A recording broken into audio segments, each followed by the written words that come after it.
Ferrari F40 não deveria estar em uma pista de corrida em 1995.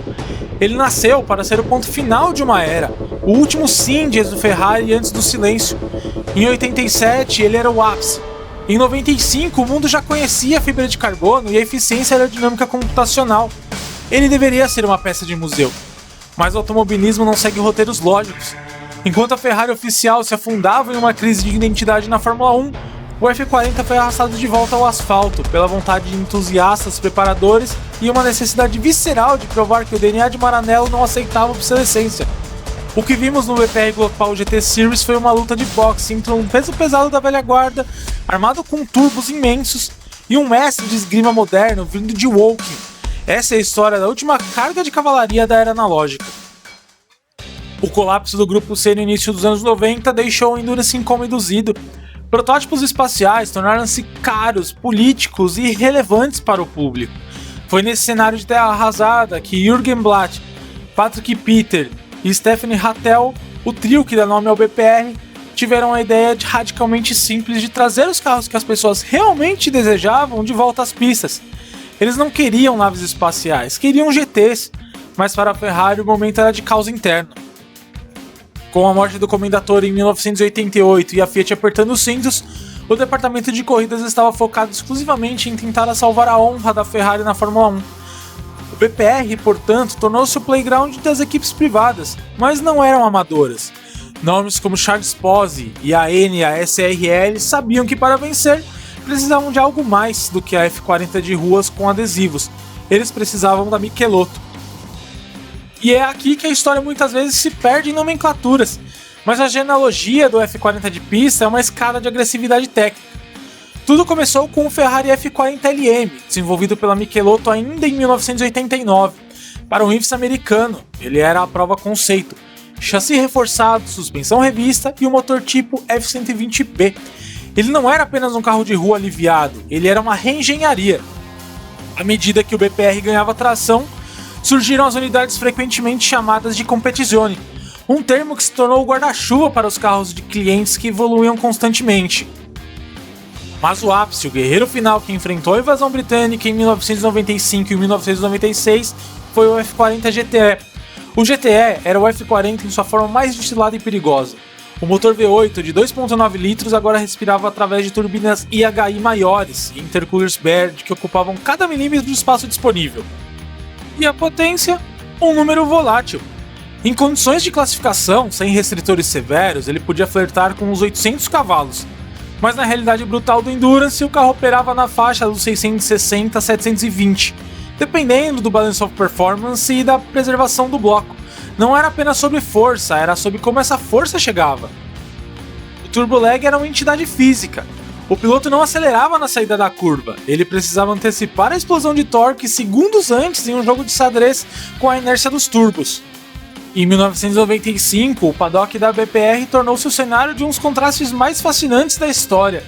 De um lado, a Enia SRL, carregando a bandeira da Ferrari com apoio indireto, mas vital da Michelotto. Era um método italiano.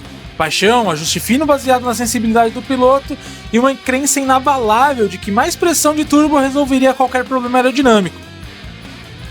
Do outro lado, a Gulf McLaren. O F1 GTR de Gordon Murray não apenas era um carro novo, era uma mudança de paradigma. Enquanto o F40 GTE ainda confiava em um chassi tubular de aço e painéis de Kevlar, o McLaren era um monocoque de fibra de carbono com motor BMW V12 aspirado, que entregava a potência com linearidade de um motor elétrico. A rivalidade Enia versus Gulf não era apenas sobre quem cruzava a linha de chegada primeiro, era uma guerra de filosofias.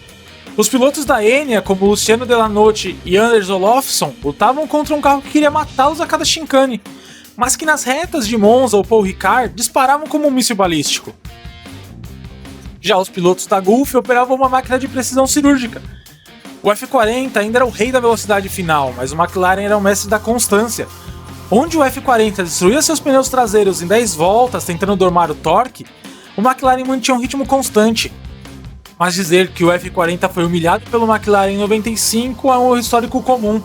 Na verdade, ele forçou o McLaren a ser perfeito. Em pistas onde a aerodinâmica de baixa velocidade era secundária à força bruta e estabilidade em alta, o F40 GTE era uma assombração constante nos retrovisores de Ray Bell e Lindsay Owen Jones. O grande triunfo do F40 GTE foi provar que a arquitetura dos anos 80 ainda tinha fôlego, mas o custo era alto. As equipes privadas gastavam fortunas em transmissões que mal aguentavam o torque e em sistemas de freio que chegavam ao limite para parar aquela massa em alta velocidade. O F40 era o protagonista de um drama de resistência. Ele era mais rápido que sua própria estrutura permitia ser por longos períodos. O McLaren venceu o Le Mans em 95 sob chuva, uma condição que neutralizou a vantagem de potência da Ferrari. Mas no BPR, o F40 GTE garantiu vitórias memoráveis, mantendo a chama de Maranello acesa quando a fábrica parecia ter esquecido como se vencia. A morte do F40 nas pistas não veio de uma derrota técnica definitiva, mas de uma decisão de diretoria. Com a chegada de 96 e 97, o regulamento do GT1 começou a ser sequestrado por protótipos de rua, como o Porsche 911 GT1. A Ferrari chegou a flertar com uma resposta, o F50 GT. O F50 GT era magnífico, era tudo que o F40 não era, aspirado, estruturalmente moderno e focado, mas Maranello puxou o plug. A justificativa oficial foi o descontentamento com as brechas do regulamento, mas a realidade era estratégica e financeira. Jean Todt estava reconstruindo a escuderia em torno de Michael Schumacher. Cada lira, cada hora de túnel de vento e cada engenheiro de elite foi recrutado para a missão de devolver o título da Fórmula 1 à Itália. O projeto GT foi sacrificado no altar da Fórmula 1.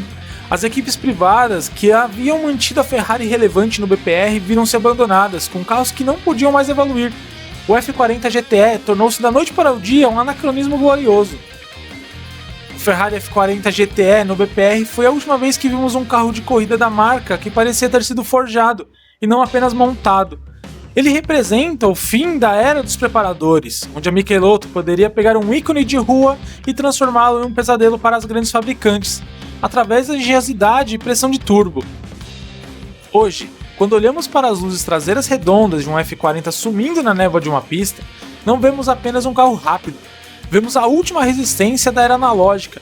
Ele não tinha a sofisticação do McLaren nem a frieza alemã da Porsche, mas tinha uma alma mecânica que exigia tudo de quem o pilotava. O F40 GTE não saiu de cena porque foi superado, mas porque o mundo se tornou civilizado demais para ele. Ele permanece como um testemunho de uma época em que correr de Ferrari não era sobre marketing ou estilo de vida, era sobre uma tentativa desesperada de domar um incêndio controlado a 300 km/h.